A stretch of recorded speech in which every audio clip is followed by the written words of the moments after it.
제가 지난번 수요 모임 때 설교를 하면서 제가 독일을 떠나와서 한국에 와서 또 사역을 하게 된 그 여정을 설명하면서도 함께 말씀을 나누었던 기억이 납니다. 그때 그러면서 독일에서 왜 사역을 했는지에 대한 것도 다음번에 얘기하겠다 이렇게 말씀을 드렸는데 오늘이 바로 그 시간입니다.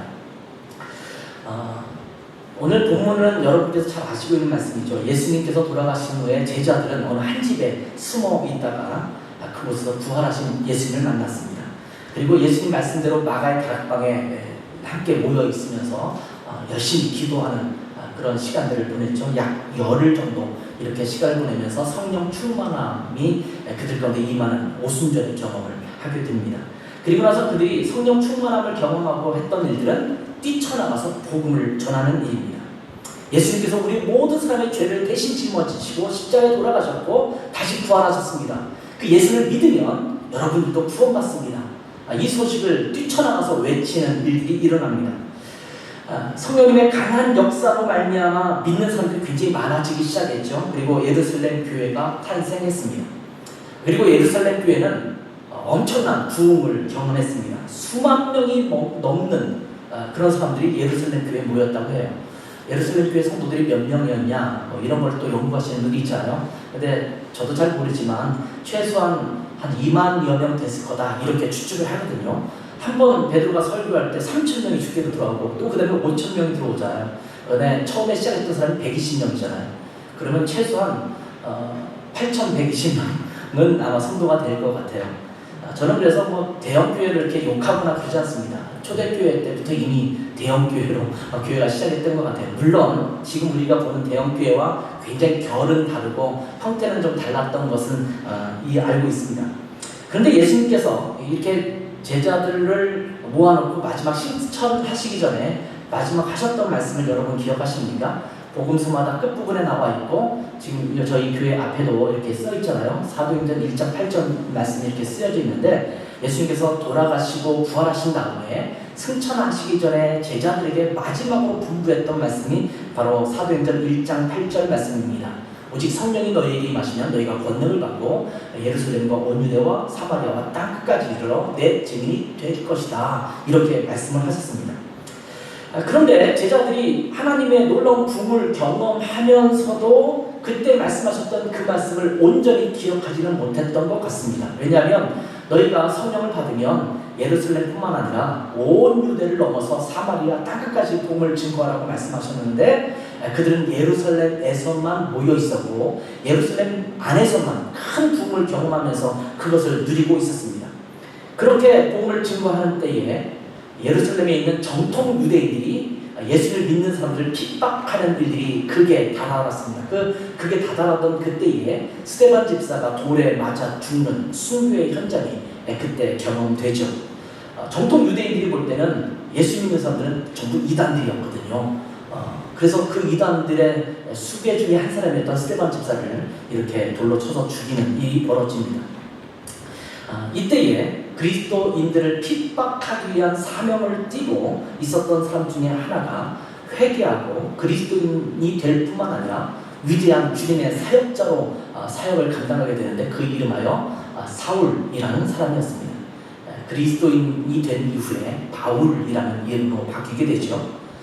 자, 예루살렘에 있는 유대 그리스도인들을 향한 핍박의 정점에 스데반 집사가 순교하는 사건이 벌어지게 되죠. 그리고 사도행전 8장 1절 오늘 읽은 말씀이 시작되는 것입니다.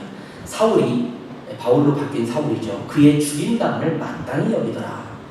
그리고 나서 그 뒤에 어떤 말씀으로 시작되냐면 그날에 예루살렘에 있는 교회에 큰 핍박이 나서 사도 외에는 다 유대와 사마리아 모든 땅으로 흩어진다. 이렇게 말씀하고 있습니다. 자, 예수님은 예루살렘뿐만 아니라 온 유대 사마리아 땅끝까지 이르러서 복음을 증거하라고 말씀하셨는데 그들은 예루살렘에만 머물러 있었다고 말씀을 드렸습니다. 그런데 이 핍박과 스데반 집사의 순교로 말미암아서 예루살렘에 있던 그리스도인들이 핍박을 피해서 온 땅으로 유대와 사마리아 땅으로 흩어지게 된 것입니다. 사도 외에는 다 흩어졌다 이렇게 말씀하고 있습니다. 그런데 생명력을 가진 그리스도인들은 가는 곳마다 복음을 증거하고 교회를 세우게 되어 있습니다. 만약 그리스도인이 어딘가 흩어져 있고 어딘가 떨어져가 있는데 그곳에서 교회를 세우지 않는다면, 그곳에서 복음을 증거하는 자가 되지 못한다면 그 사람이 진정한 그리스도인인가를 의심해 볼 필요가 있습니다. 여러분은 어떠십니까? 여러분은 교회에 있어서는 굉장히 찬양도 은혜롭게 부르고 말씀의 은혜도 받지만 여기서 흩어져 나가서 여러분의 가정과 직장과 사회에 나가서는 어떤 자로 살고 있습니까? 혹시 침묵하는 그리스도인, 예수님에 대해서는 옛자도 꺼내지 않는, 심지어 요즘은 보니까 한국의 차량에 뒤에 물고기 마크라든지 Jesus is my savior라든지 예를 들면 God is so good 이런 표현을 붙이고 다니지 않는 것 같아요. 저는 렌트카를 타고 다니기 때문에 못 붙이는 건데 자기 차를 갖고 있는 사람도 많이 안 붙이고 다니더라고요. 옛날에 제가 한 20여 년 전에 한국에 살 때는 꽤 많은 사람들이 그런 걸 붙이고 다녔거든요. 자동차에다가. 참조 독일은 지금도 예수 믿는 사람들이 그런 걸 붙이고 다닙니다. 물고기 마크 이런 것들. 근데 한국은 그거를 붙이고 다니는 게 이제 민망해져서 그런지 내가 그리스도인이라는 것이 드러나는 게 창피한 것인지는 모르겠지만 그것은 점점 내가 그리스도인이라는 것을 밝히지 않는 시대가 되어가고 있는 것 같습니다. 그런데 정말 거듭나고 성령 충만한 사람들에게는 말이 나올 때마다 그리스도를 증거하는 사람의 삶을 살 줄 믿습니다. 어떻게든 호시탐탐 복음을 증거하는 자가 될 수밖에 없습니다. 저는 요 근처에 모 마트에 자주 가거든요. 저희 집에서 가장 가까운 대형마트니까 모 마트에 가서 장을 보는데 제가 장을 볼 때마다 왜 이렇게 젊은 사람들도 많고 사람들이 그렇게 많아요. 근데 그런 사람들을 볼 때마다 어떤 마음이 드냐면 저 사람들이 예수 믿어야 되는데 우리 교회가 바로 근처에 있는데 여기에 8개 교회나 모여 있는데 좀 여기에 오면 좋겠는데 이런 마음이 자꾸 들어요. 어떻게든 저들이 구원받아 복음을 받아서 하나님의 사람이 되면 참 좋겠다. 정말 그 사람들의 얼굴을 보면 예수 믿을 상으로 보이는데 그들이 예수를 믿지 못하고 복음을 듣지 못한다는 것이 얼마나 안타까운지 모릅니다. 그런데 오늘 본문 사도행전 8장 4절을 보면 그 흩어진 자들이 무엇을 했냐면 두루 다니며 복음의 말씀을 전할세 이렇게 말씀하고 있습니다.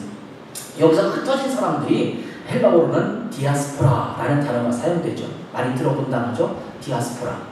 흩어진 사람들이라는 것입니다. 원래는 이스라엘 사람들이 자기 땅을 떠나서 유대 땅을 벗어나서 흩어져 있는 일들이 많았거든요. 여러 가지 이유 때문에 흩어지게 되는데 그 노예로 끌려가기도 하고 전쟁과 핍박을 피해서 다른 지역으로 이민을 가기도 하고 때로는 포로로 끌려가기도 하고 여러 상황에서 그들이 흩어졌는데 이들을 일컬어서 디아스포라 이렇게 말합니다. 근데 예수 믿는 유대인들도 흩어지는 곳마다 복음을 증거했고 가는 곳마다 교회를 세웠습니다. 그리고 8장 이후에 복음이 어떻게 급격하게 예루살렘을 떠나서 유대, 사마리아 땅끝까지 복음이 증거되기 시작했는가를 보여주는 것이 사도행전 나머지의 말씀들입니다. 유대인들뿐만 아니라 이방인들에게도 어떻게 복음이 증거되고 있는지를 소개하고 있습니다. 그 중간에 사울이 부활하신 예수를 만나서 회개해서 바울로 바뀌는 사건도 등장합니다. 이렇게 계속적으로 복음을 증거한 결과 생겨난 두 번째 교회가 안디옥 교회라는 교회가 13장에 탄생하게 되죠. 거기에 바울과 바나바가 거기에서 지도자로 있다가 또 다른 지역의 선교사로 파송되는 역사가 사도행전 13장에 등장합니다. 자, 여러분, 저는 이 말씀을 쭉 읽으면서 마치 한국 교회를 보는 것 같은 생각을 했습니다. 한국 사람들의 디아스포라, 즉 한국 사람들의 이민 역사는 사실은 길지 않습니다. 역사적으로 한국은 감춰져 있는 그런 나라였습니다. 사실은 제가 한 20여 년 전에 독일 처음 갔을 때도 한국 그러면 어디서 왔냐 물어봐요. 보여요? 이렇게 물어보면 제가 아우스코리아 한국에서 왔습니다. 이렇게 물어보면 항상 뭐라고 물어보면 노트 앤 쥐트 이렇게 물어봐요. 북이냐 남이냐. 그 정도로 몰랐고 한국이라는 나라를 사실은 잘 이해를 못했던 한국이었습니다. 20년 전만 해도 그랬어요. 근데 제가 나오기 전에 작년에까지는 굉장히 많은 사람들이 한국을 이미 잘 알고 있고 심지어 교회에 한국을 찾아서 와요. 독일 사람들이 어떻게 하면 한국을 알 수 있느냐, 한국말 배울 수 있느냐, 한국 음식 먹고 싶은데 좀 와도 되겠냐 이렇게 하면서 독일 사람들이 한국 교회를 찾는 현상을 보게 됩니다. 굉장히 짧은 시간 내에 한국의 이민 역사는 급격하게 발전하기 시작했습니다. 우리나라는 예전에 하와이의 목장에 또는 남미의 목장에 단체 이주를 하기도 했죠. 독일도 간호사와 또 광부로 많이 사람들이 처음 나가기 시작했어요. 그 전에 독립운동을 하면서 만주나 이쪽으로 좀 나가는 사람들이 고려인과 조선족으로 지금도 남아있죠. 사실은 그 역사가 그렇게 길지는 않습니다. 그런데 1988년에 여러분들 기억하시죠? 세계여행 자유화가 그때 비로소 일어났어요. 그전에도 한번 외국 나가려고 그러면 어디 가서 보안교육 받고 여권 한번 발급받는 것도 굉장히 힘들었거든요. 근데 1988년에 세계여행이 자유화되기 시작하면서 한국 사람들이 전 세계에 흩어지기 시작했습니다. 근데 여러분 지금 전 세계 약 200여 개의 나라라고 친다고 한다면 그 중에 약 170개의 나라에 한국 사람이 진출해 있습니다. 여러분 전 세계에 가장 많은 나라에 가 있는 그 나라 사람이 많은 나라에 가 있는 그 국가가 어딘지 아십니까? 놀라지 마십시오. 1위가 한국입니다. 미국도 아니고 중국 사람도 아니고 한국 사람이 가장 많은 나라에 진출해 있어요. 그만큼 한국 여권 파워도 세기도 하고 한국 사람들이 세계 곳곳에 불과 세계 여행 자유화가 일어난 지 얼마 되지도 않는데 세계 곳곳에 어디든지 가 있는 것을 보게 됩니다. 한국 사람들은 어디 가든지 적응을 좀 잘하는 것 같아요. 사계절이 뚜렷한 나라잖아요. 한국에 왔더니 제가 작년 여름에도 지냈고 올해 여름을 지내고 있는데 너무너무 더워요. 에어컨 없이는 살 수 없는 나라라는 것을 깨달았어요. 독일은 지금까지도 에어컨 없거든요.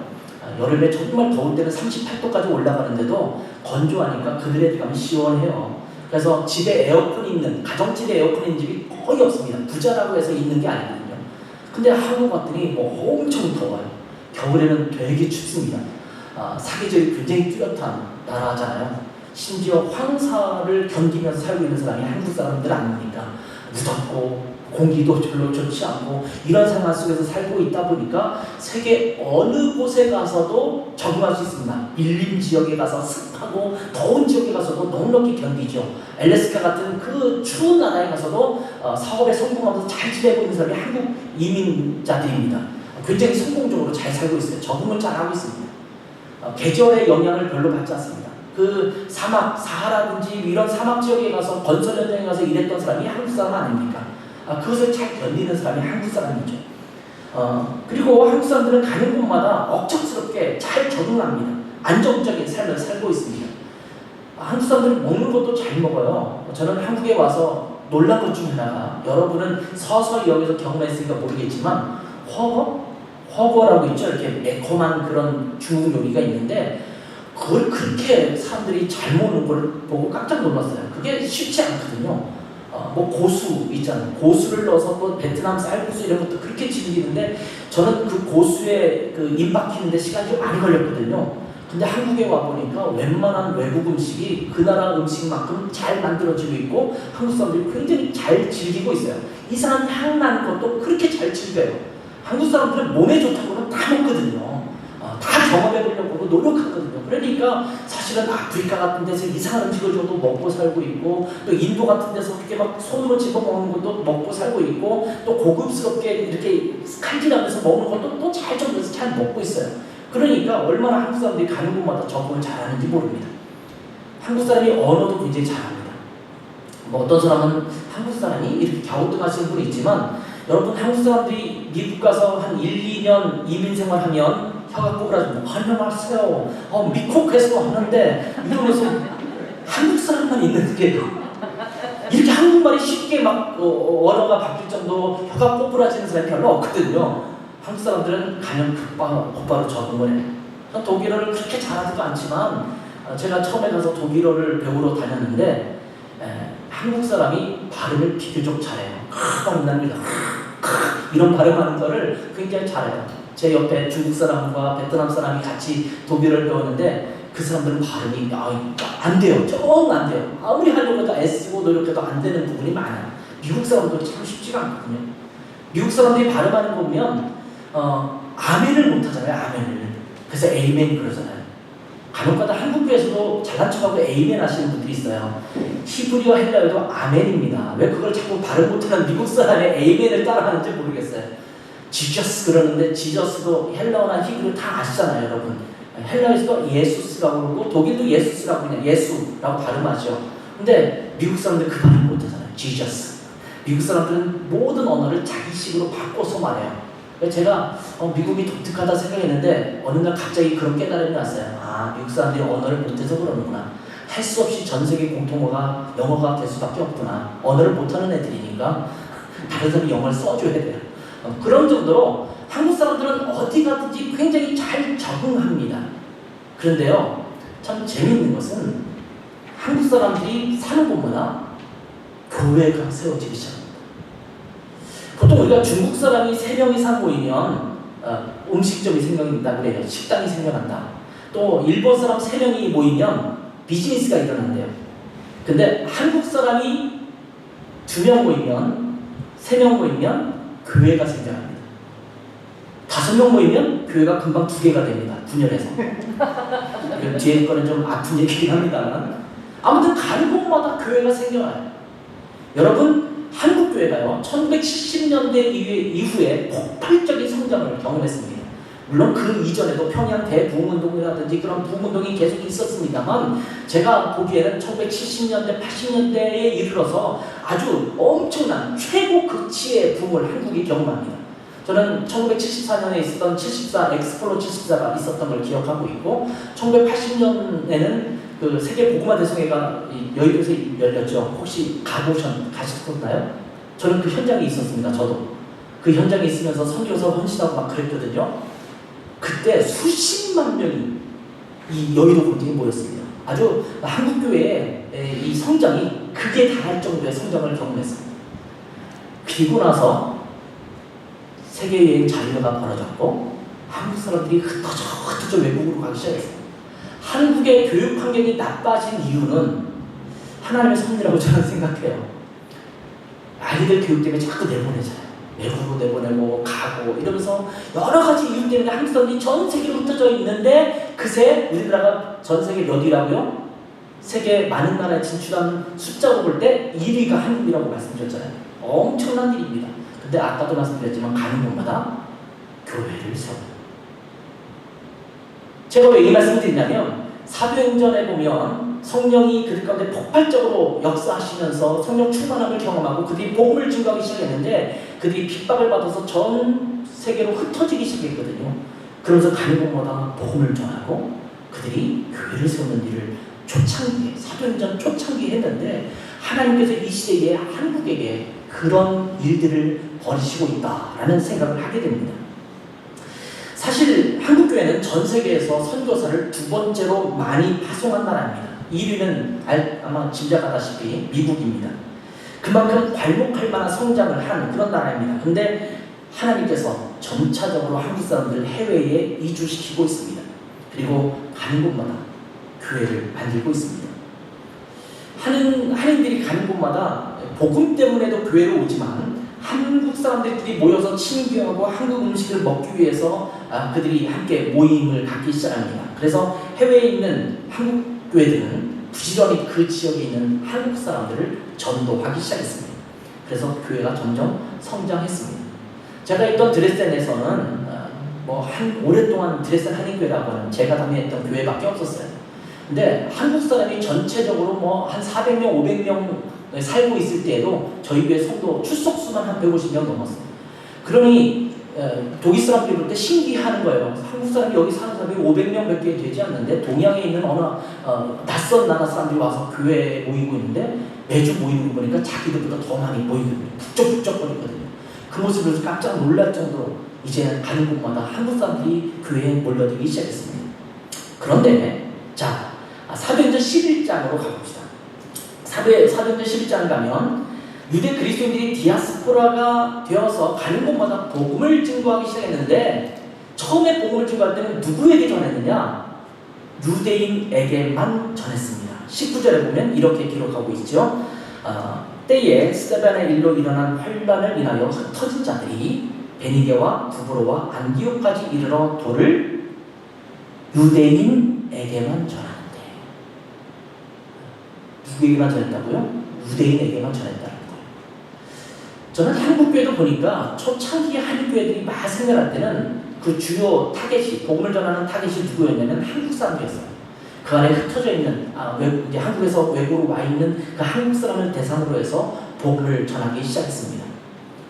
마찬가지로 유대인들도 사실은 처음에 복음을 증거할 때 다른 지역으로 가긴 갔지만, 예루살렘이 아닌 다른 나라로 가긴 갔지만, 그곳에 있는 유대인들이 모이는 회당을 중심으로 해서 복음을 증거하기 시작했거든요. 그런데 20절, 21절은 굉장히 중요한 규절이라고 저는 믿습니다. 이 터닝 포인트가 되는 그런 규절이라고 봅니다. 그 중에 구브로와 구레네 몇 사람이 안디옥에 이르러 헬라인에게도 말하여 주 예수를 전파하니 주의 손이 그들과 함께 하시매 수다한 사람들이 믿고 주께로 돌아오더라. 이렇게 말씀합니다. 몇 사람이 유대인에게만이 아니라 헬라인에게도, 이방인, 외국 사람들에게도 복음을 증거하기 시작했는데, 하나님께서 은혜를 주셔서 굉장히 많은 사람들이 주께로 돌아오는 역사가 나타나기 시작합니다. 물론 8장에 보면 이미 빌립 집사가 이디오피아 메시아에게 복음을 전하는 장면도 나오고, 그리고 10장에 가보면 베드로가 고넬료라고 하는 로마 백부장에게 복음을 증거하는 일도 중간에 나타납니다. 그런데 이 소식을 들었던 예루살렘 교회는 바나바를 이 지역의 지도자로 보내고 결국 이로 인해서 위대한 안디옥 교회가 탄생하게 되는 것입니다. 근데 안디옥 교회는요, 사실은 유대인들만 모이는 교회는 아닙니다. 사도행전 13장에 안디옥 교회에 대해서 쭉 나오고 거기에 지도자급이 되는 사람들의 이름들을 쭉 열거하고 있는데, 그 사람들의 이름은 굉장히 다양한 민족을 반영하는 이름들이거든요. 그러니까 유대인만이 아니라 굉장히 다양한 민족들, 다양한 나라에서 온 사람들이 그 안디옥 교회를 구성하고 있음을 짐작하게 합니다. 다시 말하면 인터내셔널 처치, 국제교회로 세워진 것입니다. 아까도 말씀드렸지만 처음에 한인교회들이 생겨났을 때는 대부분 한국 사람들에게 복음을 증거하고 또 친교하는 장으로 그렇게 활용되었습니다. 그리고 한인사회에 굉장히 중요한 역할을 감당했습니다. 한국 사람들 잘 양육해서 성장한 그리스도인으로 만드는 일이 굉장히 중요한 일 중에 하나였습니다. 그런데 이제는 시각이 바뀌고 있습니다. 저는 처음에 독일로 선교사로 파송받을 때 제가 선교사 파송을 거부했었습니다. 왜 거부했냐면 나는 한인교회 초빙받아서 가고 있는데 무슨 한인교회 담임 목사가 선교사냐, 제가 이렇게 우리 교단에게 이야기를 했습니다. 그랬는데 하여튼 우리 교단의 선교 책임자 중에 한 분이 아니다, 파송받고 가라. 그래서 훈련 받고 또 파송해서 선교사로 갔거든요. 근데 제 마음에는 솔직히 내가 드레스하나님교회 담임 목사로 가는데 무슨 선교사냐, 한인교회들이 재정적으로는 열악하니까 후원을 받기 위해서 선교사라는 렛대기를 붙이는 거라면 이건 아닌 것 같다, 이런 마음을 가졌거든요. 그런데 제가 이 생각이 깨지기 시작한 게 1년도 채 되지 않았습니다. 독일 가서 사역하다 보니까 한인교회가 그 지역에서 얼마나 중요한 역할을 감당하는지를 금방 깨닫기 때문입니다. 재미있는 것은 독일 사람들에게 한국 사람들이 개별적으로 나아가서 복음을 증거하기 시작하면 별로 관심을 기울이지 않습니다. 너가 알면 뭘 알아? 니네 기독교 역사가 몇 년 됐어? 우리는 수천 년이 됐어. 근데 네가 뭘 알면 안다고? 우리는 이미 그 시기를 다 지나왔어. 이러면서 별로 관심을 갖지 않습니다. 동양 사람이 예수님을 알면 얼마나 알겠냐, 이런 투거든요. 그래서 현지인을 대상으로 하는 선교사님들이 굉장히 고전을 면치 못합니다. 독일 사람들에게 복음을 전하는 건 어려워요. 난민들이라든지 그곳에 있는 외국인들에게 복음 전하는 것은 조금 괜찮은데 독일 사람 자체에게 복음 전하는 것은 그렇게 쉽지가 않습니다. 근데 재미있는 것은 한국교회가, 한인교회가 뭔가를 그들을 대상으로 해서 프로그램을 갖기 시작하고 복음 전도하는 프로그램을 갖기 시작하면 굉장히 관심이 높아져요. 한인교회가 있어? 니네들도 교회가 있어? 교회에서 뭔가를 해? 이러면서 찾아오는데 그들이 복음을 듣고 거듭나고 구원받고 침례받는 역사들이 나타나는 거예요.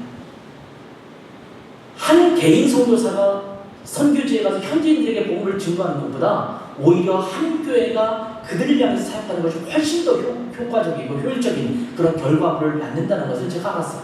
그래서 제가 한인교회 담임 목사가 왜 선교사로 가야 되는지를 알게 된 거예요. 제가 그래서 사실은 이 한인교회들이 선교 동력화하면 좋겠다라는 생각을 하기 시작했어요. 그래서 주변에 있는 교회들과 독일에 있는 유럽에 있는 교회들과 함께 같이 모임을 갖고 그들과 함께 권면하고 우리 한인 교회들은 이 지역을 향해서 독일뿐만 아니라 프랑스 또 이게 오스트리아, 체코, 폴란드 여러 지역에 있는 그런 나라들에 있는 그 한인 교회들 목사님들을 줄 모아놓고 이것은 우리가 해야 될 사명입니다. 한인 교회들이 선교 베이스 캠프 역할을 넉넉히 감당해야 될 줄 믿습니다. 이러면서 함께 마음을 같이 하기 시작했는데 굉장히 많은 분들이 그것에 크게 공감을 했어요. 그러면서 한인교회들이 그 지역사회에서 현지인들을 복음 증거하는 데 귀하게 쓰임받고 있는 현장들을 저는 많이 보았습니다. 저희 교회도 마찬가지입니다. 독일 사람도 나오고 있고 독일 사람들이 와서 구원받고 또 침례를 받고 그런 일들이 일어나고 있고 폴란드 지역에 가면 오히려 한인교회인데요. 그 목사님은 폴란드 사람이 한 수백 명 모이는 또 모임을 또 가져요. 그것을 함께 동시하고 있는데 한인교회가 근간이 되기 때문에 그 사역을 더 효율적으로 하고 있는 거예요. 폴란드 사람만 대상으로 하는 선교사들보다 훨씬 더 효율적인 사역을 감당하는 것을 보게 됩니다. 여러분, 한 명의 선교사를 훈련시켜서 파송하기 위해서는 엄청난 시간이 들고 엄청난 물질이 제공되어야 합니다. 여러 가지 측면에서 교육과 훈련을 받아야 합니다. 이러한 전문적인 선교사는 아마 전문적으로 계속적으로 필요할 것이라고 저는 믿습니다. 절대적입니다. 그런데 전 세계에 이미 흩어져 있는 한인교회들이 아까 말씀드린 대로 선교 동력화가 된다면 엄청난 선교의 역사를 이끌 것이라고 저는 믿습니다. 그래서 요즘은 약간 변하고 있어요. 이제 교단 선교단체나 이런 데서도 전략적으로 아예 한인교회를 세우는 목적으로 선교사를 파송해서 그 교회를 통해서 그 지역에 복음을 증거하는 일을 계획하고 있습니다. 여러분, 한인교회는 이미 그 교회 안에 그 지역에 굉장히 익숙해져 있는 사람들이 많습니다. 오늘 제 아들도 여기 와 있지만 독일어를 잘하죠. 당연히 잘하죠. 그 다음에 지금 오늘 피아노 반주를 했던 자매도 드레스덴 한인교회 지금 있는 자매죠. 근데 지금 방학이 아니죠. 지금 이제 독일 학생들에게 음악을 가르치는 바이올린 전공인데 음악을 가르치는 선생님이신데 이제 이렇게 독일에서 이미 학교를 다니거나 직장 생활을 하거나 일을 하거나 그런 사람들이 많잖아요. 독일어가 어느 정도 익숙하고 그 나라의 문화에 이미 익숙합니다. 그분들을 훈련시켜서 특별히 더 돈을 투자하지 않아도 됩니다. 한인교회 담임 목사가 선교사의 괴수로서 그 안에 있는 그 성도들을 선교사로 잘 훈련시키면 그들이 선교사로 역할을 할 수 있습니다. 여러분 학교에 가서 직장에 가서 동료들에게 입을 열어서 복음을 증거하면 그게 곧 선교 아닙니까? 이미 지금 드레스덴 한인교회라고 치면 그 교회는 100여 명 이상의 선교사들이 있는 거거든요. 그 일을 잘 감당할 수 있다면 전 세계에 흩어지는 한인교회가 그 일만 감당할 수 있다면 아마 복음을 증거하는 일이 굉장히 더 효율적인 열매를 맺게 될 줄 믿습니다. 그러기 위해서는 한인교회 담임 목사들이 선교적 마인드를 갖고 있어야 됩니다. 뿐만 아니라 이제 우리같이 후방에 있는 사람들도 한인교회 목사라고 해서 너 같은 사람은 우리가 후원할 필요 없지 이렇게 하지 마세요. 저 상처 많이 받았거든요. 과거에 제가 독일에서 사역하고 있다 그러면 별로 이렇게 관심을 안 쏟아져요. 하던 후원도 끊어버려요. 그리고 독일에 무슨 선교사가 필요하냐 그리고 무슨 한인교회가 선교사냐 이렇게 말하면서 별로 이렇게 기도도 안 해주고 후원도 안 해줘요. 근데 저는 그곳에 현장에 있다 왔기 때문에 그것이 얼마나 이 시대에 중요한 선교 전략인가를 다시 한번 깨닫습니다. 근데 제가 성경을 읽다 보니까 사도행전의 복음 전도의 역사, 선교 역사를 쭉 보니까 그 시절도 그랬더라고요. 처음에는 그들에게 흩어질 때마다 그 지역에 있는 유대인들에게 복음을 증거하기 시작하다가 차츰 확장되면서 그 지역에 있는 헬라 사람들이 복음을 받아들이기 시작하고 이제는 더 나가서 서바나, 스페인이죠. 로마와 스페인까지 복음이 증거되는 그런 역사가 일어나는 것을 보게 됩니다. 이제 우리 한국에 있는 교회들도 이제 한인교회나 또 한인교회를 맡아서 사역하고 있는 선교사님들에 대한 색안경을 좀 벗었으면 좋겠어요. 그들도 훌륭히 선교사를 감당하는 자임을 우리가 인정해줘야 되고 그것을 위해서 함께 기도해야 될 줄 믿습니다. 저는 이미 그 지역을 떠나왔기 때문에 자신 있게 이렇게 말하는 거거든요. 예전에는 제 말이기 때문에 제가 말할 수 없는 상황인데 그런 곳에서 그렇게 사역하는 분들이 지금 의외로 굉장히 많이 있다는 것을 생각하시면서 여러분도 그런 분들을 위해서 기도의 후원도 또 물질의 후원도 잊지 않았으면 좋겠습니다. 그래서 세계 곳곳에 복음을 증거하는 하나님의 사역의 흐름이 한인교회 통해서도 이렇게 흘러가고 있음을 우리가 함께 또 나누고 그를 위해서 함께 기도하는 마음을 모두어 주시기를 주님의 이름으로 축원합니다. 기도하겠습니다. 하나님 아버지, 우리의 마음을 들여서 이 땅에 하나님께서 어떤 도구들을 통해서 복음을 증거하는지 잘 보게 하시고 그 중에 많은 지역에서 한인교회들이 그 일을 감당할 수 있음을 저희도 다시 한번 깨닫게 하시고 그들을 위한 기도도 잊지 않는 저희들 되게 도와주시기를 원합니다. 그래서 하나님, 현지인들을 복음을 증거하든 한인교회를 통해서 복음을 증거하든 어떤 모양으로 하든 복음을 증거하는 일에 이 세상에서 끊임없이 증거되게 하시고 그 사역이 계속적으로 열매 맺을 수 있도록 축복하여 주셔서 감사하며 예수님의 이름으로 기도했습니다. 아멘.